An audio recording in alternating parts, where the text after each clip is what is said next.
మీ అందరికీ ఒక చిన్న మెమరీ గుర్తు చేస్తా. ఆహ్, ఆంధ్ర వాళ్ళు సమైక్య రాష్ట్రానికి సంబంధించిన ఒక సభ పెట్టుకున్నారు. అక్కడ 85% పోలీసులని ఆంధ్ర వాళ్ళకి సంబంధించి తుపాకులు ఇచ్చి, ఆంధ్ర వాళ్ళకేమో వెపన్స్ ఇచ్చారు. తెలంగాణ బిడ్డలకేమో లాఠీలు ఇచ్చారు.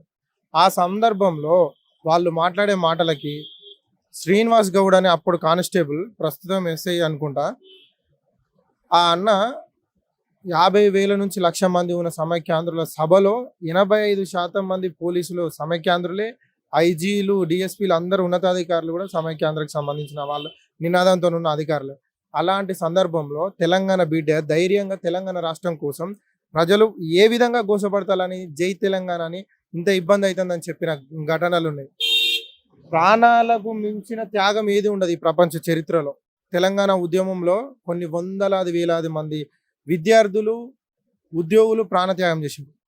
అలాంటి తెలంగాణ ఉద్యమం నుంచి వచ్చిన ఈ రాష్ట్రం ప్రత్యేక తెలంగాణగా 2014లో జూన్ 2వ తారీఖున పార్లమెంట్లో ద్వితీయ సభలలో ఆమోదం పొందింది.